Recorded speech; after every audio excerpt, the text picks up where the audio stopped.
Lascano de la Escuela de Política y Relaciones Internacionales de la Sergio Arboleda, Nicolás Liendo. Muy buenos días. Buenos días, doctor Fernando Londoño. Un saludo para usted y toda su audiencia. Uno, viendo las cosas desde lejos y estudiando lo que es la política en el mundo, se pregunta cuándo terminará por cansarse la Argentina del peronismo. Argentina era el país más rico de América y uno de los países más ricos del mundo, de América del Sur desde luego, incluyendo pues la América Central. Y toda esa bonanza se vino a pique cuando se instaló el peronismo, que es un sistema demagógico y populista, regalar cosas como regalaba Perón, y volvió a Argentina al tercer mundo, lo que pues es un milagro económico a la inversa. Uno creería que esas cosas agotan, que cansan, pero Argentina no parece cansarse del peronismo. ¿Por qué razón, profesor?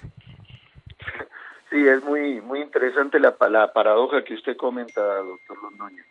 Es cierto, Argentina ha ido involucionando, llegó a ser el quinto país o tenía el mismo nivel de riqueza para 1920 que los Estados Unidos y Australia, y si uno mira a partir de ese entonces la trayectoria de crecimiento económico y de desarrollo político de esos dos países en comparación con la Argentina, pues claramente la Argentina ha ido descendiendo de manera veloz y en los últimos años cada vez más, mientras que los demás se han ido desarrollando y continuando su camino de libertad y desarrollo. Las razones, usted las esgrimía. La primera es la llegada del peronismo, en donde el Estado asume un rol esencial, un movimiento surgido, bueno, en una parte militar, y quizás ahí está el segundo componente. Argentina gozó entre 1870 y 1930 de un modelo de desarrollo económico basado en integrarse al mundo, en la libertad y en el orden y el progreso, y que para bien o para mal, digamos, generó el crecimiento, desarrolló instituciones políticas, y que fue terminado de manera abrupta por los militares. Uno de ellos era Juan Domingo Perón, que posteriormente, ese fue el golpe del 6 de octubre de 1930, y luego se hace otro golpe en 1943-1942, en donde ya Perón ya era uno de los líderes de ese golpe, y a partir de eso se monta en ese golpe militar Perón en una figura visible, reparte trabajo desde el Ministerio de Trabajo de ese gobierno y siempre generando, digamos, una actitud populista en donde el Estado soluciona los problemas de la gente, y se trunca la iniciativa privada, pero sobre todo atacando las libertades y las minorías en la Argentina, ¿no? Que en el caso de la Argentina eran las mayorías, como la Iglesia Católica y, digamos, la clase tradicional. Entonces, sobre eso es que Perón se monta y, bueno, luego llama a una elección y es elegido presidente en el 45. Pero sin duda, ¿no? Monta un esquema corporativista del Estado, un esquema asistencialista, y un esquema en donde la persecución política, los que piensan diferente, es la ley del día. La ley del día, muy bien llamada así, profesor. Y entonces el último ensayo peronista se hace con Néstor Kirchner y después con la señora Fernández de Kirchner y dejan a la Argentina en una situación de postración dramática. Argentina que lo tiene todo. Yo le pregunto, ¿qué le falta a la Argentina? Por Dios, ¿qué le falta? Una gente ilustrada de primerísimo nivel. Cada argentino por separado es el mejor ciudadano de esta América. El taxista es el mejor, el físico es el mejor, el matemático es el mejor, el jurista es el mejor, pero usted los junta y aparece un desastre y aparecen de peronistas y uno no puede entender qué es lo que quieren y qué es lo que están buscando. Y hoy, a muchos miles de kilómetros de distancia, un país que no ha sido muy amigo de la Argentina, como se vio en la Guerra de las Malvinas, la Gran Bretaña también decide su destino. Estamos al mediodía y parece que el Partido Conservador de Boris Johnson será ganador.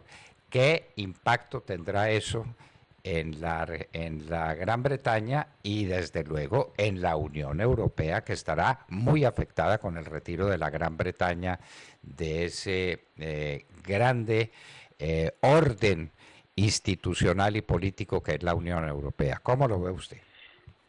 Bueno, creo que Gran Bretaña tenía un lazo histórico con América Latina desde el principio del siglo XX. La salida de Gran Bretaña digamos, de la Unión Europea va a poner en tela de juicio porque va a ser la primer gran prueba para la Unión Europea desde su conformación. Históricamente la Unión Europea ha ido ampliándose todo el tiempo, ¿no es cierto? Es como un club del cual todo el mundo quiere ser miembro, recibir los beneficios. Si no, le preguntemos a España, que ha recibido hartos beneficios de la Unión Europea para generar su desarrollo post-Franco, y ahora Gran Bretaña, que además no es un socio menor, sino es un socio muy importante económico mundial, se va a salir, ¿no es cierto? Entonces, la primera, me imagino que la Unión Europea va a intentar contener la estampida de otros miembros, va a tener que reasegurar los beneficios que digamos que propone como proyecto político y económico, y bueno, la economía mundial va a sentir el golpe porque Gran Bretaña ya jugará solo, y la Unión Europea se debilitará en cierta medida porque va a tener un nuevo competidor en temas económicos mundiales para buscar nuevos mercados. Entonces ahí hay un doble, digamos, hay un doble problema. Por un lado el económico y por el otro el balance político, en donde la Unión Europea tendrá que contener la salida de otros, generando nuevos incentivos o reinventándose como modelo político, no como el modelo económico con el euro, y que está bastante sustentado. Profesor Liendo, usted menciona el tema político y es que uno nota que puede haber cierta fatiga contra las instituciones políticas de la Unión Europea, el Parlamento Europeo y una burocracia internacional gigantesca que en muchos países causa escozor y malestar. ¿No juega en parte eso con la Gran Bretaña y que a los británicos les dicen que están condenados a pagar la ineficiencia y la burocracia parásita de la Unión Europea? ¿Ahí no hay un motivo de campaña muy fuerte? Claro, esto también ocurre en los territorios nacionales. La Unión Europea casi que se ha conformado como un supraestado en el marco de Europa, conteniendo a todos los estados. Y esto nos pasa también en estados a nivel nacional, donde hay sectores más productivos y que luego, digamos, se cansan de sostener a sectores no productivos, ¿no? En Argentina, en el ejemplo anterior que veíamos, pasa mucho. Hay provincias que casi no producen riqueza y tienen 60-70% de pobreza y el 70% de empleados públicos, ¿no? Y viven de eso, ¿no? Y en cambio otros lugares producen la riqueza, ¿no? En la provincia de Buenos Aires, Córdoba, etc. Y eso también pasa en Europa. Lo que pasa es que en los Estados-nación, digamos, es difícil esa escisión y esa separación, pero en la Unión Europea los estados se libremente adhirieron y ahora sí se pueden salir. Habrá que ver si, por ejemplo, Alemania no se cansa también de ese rol, que es quizá uno de los máximos contribuyentes de la Unión Europea, y quizás uno de los que menos beneficios en términos económicos directos recibe más beneficios políticos de aceptación post Segunda Guerra Mundial. Claro, ese es un tema bien delicado porque si se va a Alemania, ahí sí se acabó la Unión Europea. No, y ahí volvemos a 1900. Claro, es que la Unión Europea es Alemania y Francia y Gran Bretaña. De ese trío se va la Gran Bretaña. Si se llega a ir a Alemania, pues se acabó la Unión Europea. ¿Le parece a uno? No, claro, y además hay que ver porque como Merkel está que está por dejar el poder, ¿no? En el próximo año, habrá que determinar ciertamente las nuevas estructuras de poder y cómo ellos se ven en relación a su aporte histórico de los últimos 20, 30 años para la configuración de la Unión Europea. Y las relaciones entre Francia y Alemania siempre son, bueno, han sido cordiales en los últimos tiempos, pero no son fáciles de llevar. Gran Bretaña ahí jugaba un rol importantísimo, y Margaret Thatcher, cuando decidió meterse de manera prudente en la Unión, pues ha venido a balancear esa relación. Vamos a depender mucho de lo que Francia y Alemania puedan decidir en los próximos años. Profesor Liendo, y es que no sé si ese estudio se haya hecho, he leído bastante sobre la Europa de la posguerra del año 45 hacia acá. El libro de Tony Judt es una maravilla.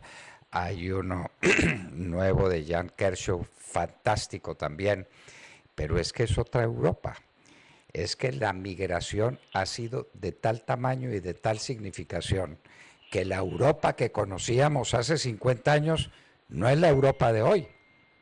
¿O usted cómo lo ve? Sí, hay estudios que muestran, digamos, un ascenso de nuevos partidos populistas de ambos extremos del sector ideológico, y eso se vio en la reciente elección de España, ¿no? Surge un movimiento como Podemos, surge un movimiento como Vox, que son bien distintos a los partidos que tradicionalmente canalizaban la moderación posguerra, tanto en España como en otros países, ¿no? La CDU y el Partido Socialista en Alemania, etcétera. Hay nuevos partidos y estos partidos tienden a ser más populistas, más radicales, y tienden a ser gente de la clase media que fueron trabajadores tradicionales y que por un lado se ven amenazados, o ellos se sienten amenazados por la llegada de nuevos migrantes, somalíes, iraquíes en una época, luego ahora son sirios, venezolanos, en una época también fueron latinoamericanos, ¿no? Y ellos se sienten cada vez más culturalmente diversos, pero amenazados en su nacionalidad y en su integridad, en sus tradiciones, y deciden irse por alguna de estas posturas un poco más radicales de las tradicionales, ¿no? Que en el caso de España, para que el oyente se ubique claramente, son el PP y el PSOE. Esos eran los partidos tradicionales, digamos, las opciones tradicionales de España, y ahora surgen nuevas opciones y que cada vez logran más votos. Eso complejiza la política, complejiza la acción colectiva. Fíjese que España hace 4 años que está luchando para tener gobierno, porque no pueden formar gobierno, porque no se pueden poner de acuerdo. Y repiten una y otra vez las elecciones, una y otra vez con pequeños cambios los resultados son más o menos similares. Y ese, como digamos, equilibrio inestable es más o menos un equilibrio inestable que vivimos en la década del 30, entre guerras, ¿no? En la República de Weimar, en Alemania. Entonces preocupa la salida de Inglaterra o de Gran Bretaña, y preocupa este equilibrio inestable en donde no hay partidos que representen a la sociedad, hay mucha protesta, hay mucho enojo, hay nuevos movimientos populistas, y los partidos tradicionales o movimientos tradicionales no pueden canalizar eso y no están dando respuesta. Entonces ese es un fenómeno. Y el segundo fenómeno que a la gente también tiene muy disconforme es los efectos, digamos, de la cuarta revolución industrial. O sea, muchos trabajadores fueron formados en unas habilidades y unas competencias que pertenecen a otra época. Y son personas de 50, 60 años, trabajadores urbanos, de clase media baja, ¿no? Y esa gente no se puede mantener o incorporar socialmente, porque siente que otros le están quitando sus beneficios, ¿no? Los beneficios que es en el estado de bienestar, así como esté en cada país de Europa.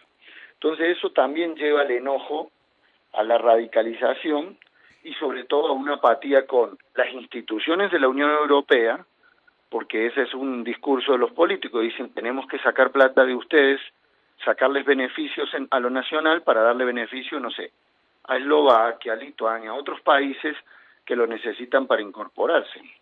Entonces ese es el panorama en términos del enojo, es lo que dicen los estudios. en relación a cuáles son los factores que explican esta radicalización en Europa.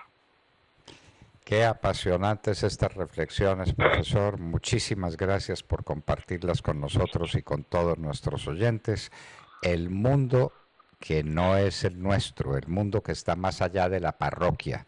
Hay que tener una visión cósmica de las cosas, sobre todo en esta aldea globalizada en la que estamos condenados a vivir, querámoslo o no.